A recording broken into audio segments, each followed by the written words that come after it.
जितना लोगों को परेशानी हुई है बिजली बिल से लेकर के मीटर है उससे परेशानी हुई है, जमीन सर्वे को लेकर के उससे परेशानी हुई है कि लालू के राज में और नीतीश भाजपा के राज में अधिकारी सब ब्लॉक में, अनुमंडल में, थाना में दीने में कलम लगाकर आपको लूट रहा है। और जितना लोगों को परेशानी हुई है बिजली बिल से लेकर के, जो आपका प्रीपेड जो मीटर है उससे परेशानी हुई है, ज़मीन सर्वे को लेकर के उससे परेशानी हुई है, तो लोग जो है परेशान हैं। और आप देख रहे हैं कि दिन प्रतिदिन जो है अपराध बढ़ा है। आज भी हमने जो है 110 केवल हत्याओं का सूची डाला है। किस प्रकार से जो है अपराधियों का दिवाली बन रहा है और कानून व्यवस्था, विधि व्यवस्था का दिवाला बन रहा है।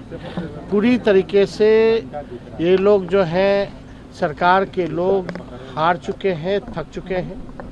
अपराधी जो है बेलगाम हो चुके हैं, कोई कंट्रोल में नहीं है और लगातार घटनाएं जो है बढ़ती ही जा रही हैं।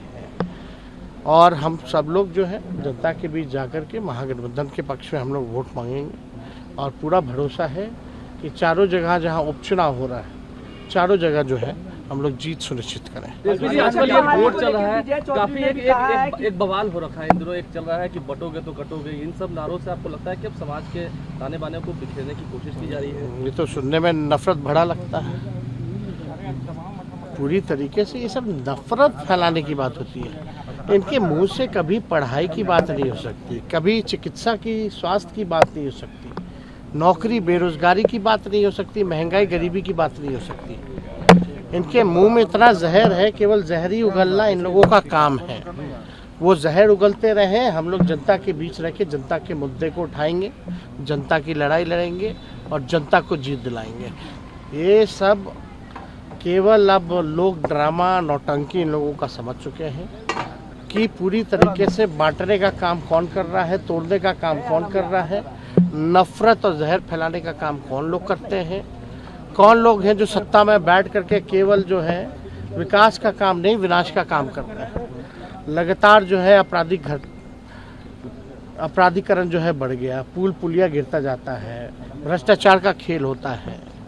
इस पे जो है सरकार जो है कोई कार्रवाई नहीं, कोई सुनवाई नहीं होता। इसलिए जनता बिहार की जागरूक है।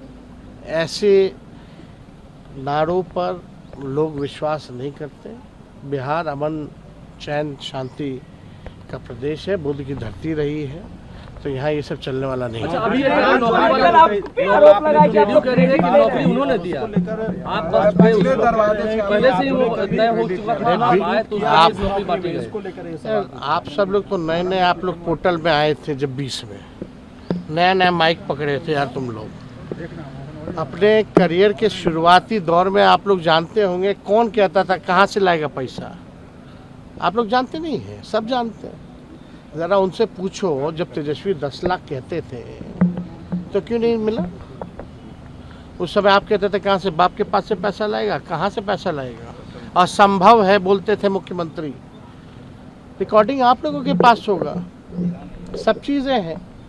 और 20 साल से सरकार थी तो 17 महीने में क्यों हुआ, पहले क्यों नहीं हुआ? तो इसलिए हम सब लोगों ने, हम लोगों का यही मेन एजेंडा था कि अगर सत्ता में आए तो कम से कम हम लोग 10 लाख नौकरी दिलवाएं। सरकार बनी अगस्त के महीने में, 15 अगस्त एकदम हफ्ते भर के अंदर, 5 दिन के अंदर मुख्यमंत्री जी से अनाउंस करवाया गया। बजट आप सुने होंगे ना भाई, गांधी मैदान में आज़ादी के दिन जो भाषण मुख्यमंत्री जी ने पहली बार दिया था, उन्हीं मुख्यमंत्री जी से हमने भाषण दिलवाया ना। ठीक है, सरकार के हेड हैं तो नाम तो होता ही है, लेकिन करवाने वाला कौन था? अगर हम 17 महीने नहीं आते तो कोई उसका जिक्र भी किया था क्या 2 साल तक? 20 से 22 कोई रिक्त पद की बहाली निकाली गई थी क्या? हमारे आने के बाद ही सारे डिपार्टमेंट के रिक्त पदों पर बहाली, हर एक डिपार्टमेंट उठा के देख लो, निकाला गया कि नहीं निकाला गया? ये मोनियुल हक का जो हम शुरुआत किए थे, पूरा सब कुछ बनवाए हम लोग, बहुत सारा चीज़ है, काम हुआ कि नहीं हुआ? कौन कहता था, किसके एजेंडा में था कि खेलोगे तो भी नौकरी पाओगे, मेडल लाओ नौकरी पाओ जैसी योजनाओं के तहत 71-72 खिलाड़ियों को हम लोगों ने नौकरी दिया? तो ये सब कौन कर रहा था भाई? किसके पास था डिपार्टमेंट? शिक्षा विभाग किसके पास था? मेरा तो हम तो मुख्यमंत्री जी से आग्रह करते हैं हाथ जोड़ करके, मेरा उस समय हेल्थ डिपार्टमेंट वाला पब्लिक हेल्थ कैडर का फाइल जो है वो कम से कम 1.5 लाख लोगों को नौकरी मिलेगी उसमें। कैबिनेट में आपने रुकवा दिया, बोला कि बाद में करेंगे, बाद में करेंगे, कैबिनेट में नहीं आने दिया। अब तो तेजस्वी नहीं है, कम से कम उन जायज़ काम तो कीजिए। वो 1.5 लाख पब्लिक हेल्थ कैडर का फाइल तो कैबिनेट से पास कराइए, उसमें 1.5 लाख लोगों को नौकरियां मिलेंगी और मिलेगा। अगर अभी भी नहीं समझ में आ रहा है कि कहां कहां से नौकरी दिया जाएगा तो तेजस्वी बैठा है, बुला के बाद। हम 2-2.5 बरस से पैदल चल रहे हैं, एक गांव में हमको हजाम मिला। ऐसे ही एक सभा में लोगों ने कहा भैया बहुत इसको ज्ञान है, जरा इससे पूछिए। तो उससे पूछे कि बताओ 35 साल के लालू नीतीश के राज में, 35 साल के लालू नीतीश के राज में क्या फर्क हुआ?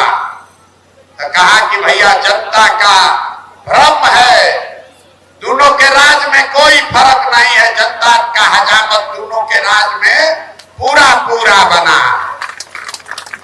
फर्क बस इतने है कि लालू के राज में अपराधी सब हजामत बनाता था जनता का, और नीतीश भाजपा के राज में अधिकारी सब हजामत बना रहा है दिने में। लालू जी के राज में जो अपराधी था वो गन लगाकर रात में लूटता था, और नीतीश भाजपा के राज में अधिकारी सब ब्लॉक में, अनुमंडल में, थाना में दिने में कलम लगाकर आपको लूट रहा है और आपको नहीं दिख रहा। अब आपको नीतीश नहीं दिख रहा, कोई माई का लाल नहीं है खड़ा होकर पूछने वाला कि भाजपा का जो विधायक जीत कर जाएगा तो नीतीश का समर्थन करेगा कि नहीं करेगा, बताइए। और अगर करेगा तो क्यों वोट दे रहे हो आप बताइए। माले का जो यहाँ विधायक 10 बरस रहा आपके बच्चों के लिए, जिसने कुछ नहीं किया, उसको वोट क्यों दे रहे हो? और अगर दोगे तो आप नहीं भोगिएगा, आपका बच्चा नहीं भोगेगा तो हम भोगेंगे।